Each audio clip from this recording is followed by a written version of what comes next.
Israel Iran war effect Hyderabad నగరంపై తీవ్రంగా పడింది. పెట్రోలియం ఉత్పత్తుల సరఫరా నిలిచిపోవడంతో నగరంలో గ్యాస్ సంక్షోభం మొదలైంది. ఇప్పటికే వాణిజ్య గ్యాస్ సరఫరా తగ్గిపోవడంతో ఆహార పరిశ్రమల్లో ఆందోళన మొదలైంది.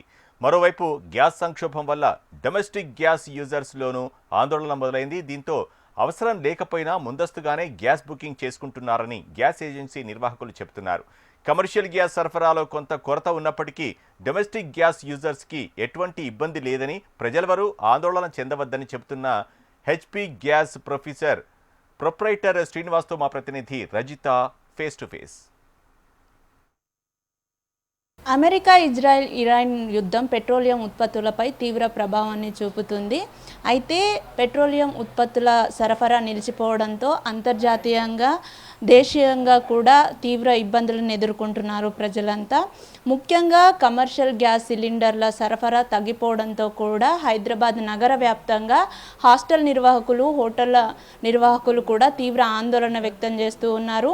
మరోవైపు గ్యాస్ సరఫరా నిలిచిపోతుందనే వార్తలతో ఇటు డొమెస్టిక్ యూజర్స్ కూడా కొంత ఆందోళన వ్యక్తం చేస్తూ ఉన్నారు. ఈ విషయాలపై మనతో మాట్లాడడానికి హెచ్పి గ్యాస్ ప్రొప్రైటర్ శ్రీనివాస్ గారు ఉన్నారు. సార్తో మాట్లాడి మరిన్ని విషయాలు తెలుసుకునే ప్రయత్నం చేద్దాం. సార్ చెప్పండి, 3 రోజులుగా మనం చూస్తూ ఉన్నాము ఈ గ్యాస్ సరఫరాపై చాలా వార్తలు వస్తూ ఉన్నాయి. ప్రజెంట్ ఎలా ఉంది సార్ సప్లై? నమస్తే అండి. ఇప్పుడు ప్రాబ్లం ఎక్కడ లేదండి. డొమెస్టిక్ ఇంతవరకు ఏం ప్రాబ్లం రాలా.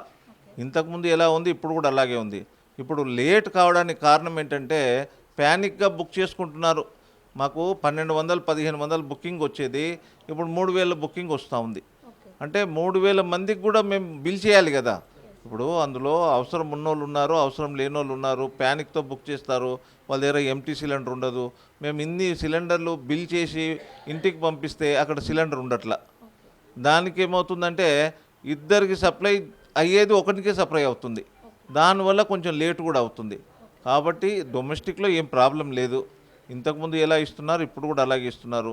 ఇంకోటి గవర్నమెంట్ ఏం చేసిందంటే సప్లైలో ఎంతైతే సప్లై వస్తుందో వాళ్ళకి దాంట్లో మొత్తం డొమెస్టిక్ ప్లస్ ఎమర్జెన్సీ కొరకు హాస్పిటల్స్ ప్లస్ హాస్టల్స్ ఈ మూడింటికి ఇస్తున్నారు ఫస్ట్ ప్రిఫరెన్స్. తర్వాత కమర్షియల్కి ఇస్తున్నారు. కాబట్టి కమర్షియల్కు కొంచెం తగ్గిపోయింది, సప్లై తగ్గిపోయింది. కాబట్టి కొంచెం ప్రాబ్లం అవుతుంది. ఈ మధ్య మనకు తెలిసింది ఏమంటే షిప్స్ రావడం షురువు అయిపోయిందని. కాబట్టి ఆ షిప్స్ వచ్చి అన్లోడ్ అయ్యి మన గ్యాస్ వస్తే ఇక ప్రాబ్లం ఏమి ఉండదు, అంతా నార్మల్ అయిపోతుందని మేము అనుకుంటున్నాం. మొదట్లో ఇప్పుడు కమర్షియల్ సప్లై ఎలా ఉండేది, ప్రస్తుతం ఎలా ఉంది? ఇంతకుముందు కమర్షియల్ ఎన్ని అడిగితే అని ఇచ్చేసేవాళ్ళం. ఇప్పుడు ఏం చేస్తున్నాం అంటే వచ్చిన దాంట్లో అందరికీ 1, 2 తగ్గించి వాళ్ళకి ఎలాగైతే హోటల్ నడిచేటట్టు ఆ పొజిషన్లో ఉండేటట్టు సూచిస్తూ ఉన్నామండి. ధరల్లో ఎటువంటి మార్పులు వచ్చాయి? ధరలు అంటే 7th నుంచి రేటు పెరిగిందండి. డొమెస్టిక్లో 60 రూపాయలు పెరిగాయి, కమర్షియల్లో 114 రూపీస్ పెరిగిందండి. అది ఇప్పుడు రేట్ అంటే అది ఇంటర్నేషనల్ ప్రైస్లో ఉంటుంది. కమర్షియల్ ఎప్పుడు కూడా ఇంటర్నేషనల్ ప్రైస్ మీద every month up and down అవుతుందండి. తక్కువైతే తక్కువ అవుతుంది, ఎక్కువైతే ఎక్కువ అవుతుందండి. ఇప్పుడు ప్రభుత్వము పట్టణాలలో గ్యాస్ యూజర్స్కి 25 రోజులు, అదేవిధంగా పల్లెల్లో 45 రోజుల సమయం ఇచ్చింది కదా. సో గతంలో ఎంత ఉండేది ఈ సమయం గ్యాస్ బుక్ చేసుకోవడానికి? గతంలో అసలు యాక్చువల్గా చెప్పాలంటే ఇలాంటి గ్యాప్ అనేది ఏమి ఉండేది కాదు. తర్వాత 21 డేస్ గ్యాప్ ఉండేది. 21 డేస్ ఒక సిలిండర్కి ఇంకో సిలిండర్కి మధ్యలో 21 డేస్. ఇప్పుడు ఏమైంది, అది 30 డేస్ పెట్టారు. 30 డేస్ ఊర్లలో మనకు ఆర్డర్ వచ్చింది ఏం లేదు. ఎందుకంటే సిస్టంలో వాళ్ళు అంతా సిస్టంలో చేసేస్తారు, మాకేం తెలియదు. కానీ పబ్లిక్ చెప్పడంలో 30 డేస్ అది అంటున్నారు, పేపర్లో చూడడం, ప్లస్ 45 డేస్ ఊర్లలో అంటున్నారు. కాబట్టి మనకు అంత ఐడియా ఉండదు. అది ఇప్పుడు ప్యానిక్ అవ్వడం వల్ల గ్యాస్లు బుక్ చేస్తున్నారు, అవసరం ఉన్నా లేకపోయినా అని చెప్తున్నారు కదా సార్. సో వాళ్ళకి మీరు ఎటువంటి సూచనలు చేస్తారు? మేము అదే చెప్తున్నామండి. మొదటి నుంచి మేము చెప్తున్నాం ఏంటంటే మీకు అవసరం ఉంటేనే బుక్ చేయండి, అవసరం లేకుంటే బుక్ చేయొద్దు. మీకు ప్యానిక్ చేయొద్దు. మీకు ఇన్ని సంవత్సరాల నుంచి ఇస్తూ ఉన్నాము. మీకు తెలంగాణ మూమెంట్లో అంత కర్ఫ్యూ ఉన్నా కానీ మీకు సప్లై చేసాం. కరోనాలో కూడా మీరు దర్వాజాలు పెట్టుకున్నా మేము దర్వాజాలు తీసి మేము సప్లై చేసాం. అలాంటి సిచ్యువేషన్లు ఇచ్చాం. ఇందులో ఎందుకు ఇవ్వము? ఏమీ లేదు, వస్తుంది మనకు సప్లై. మనం ఈ సిలిండర్లు మీకు సరఫరా చేస్తాం, ఇబ్బంది పడకండి, ప్యానిక్ కాకండి.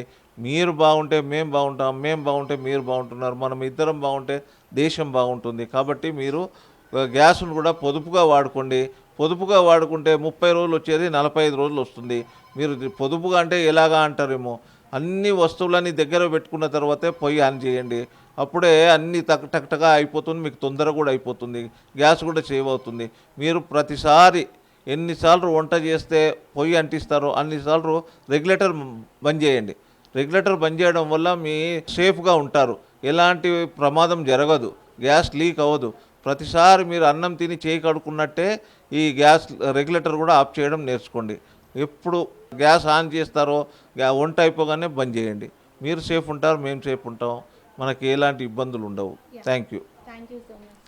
చూడొచ్చు, ప్రస్తుతానికి కమర్షియల్ గ్యాస్ సరఫరా కాస్త తగ్గినప్పటికీ డొమెస్టిక్ గ్యాస్ సరఫరాలో ఎటువంటి ఇబ్బందులు లేవు. కాబట్టి ప్రజలెవరూ ప్యానిక్ అవ్వద్దు అని మనకి గ్యాస్ సంస్థల యజమానులు అయితే చెప్తున్నారు. వీడియో జర్నలిస్ట్ సతీష్తో రజిత, HM TV, హైదరాబాద్.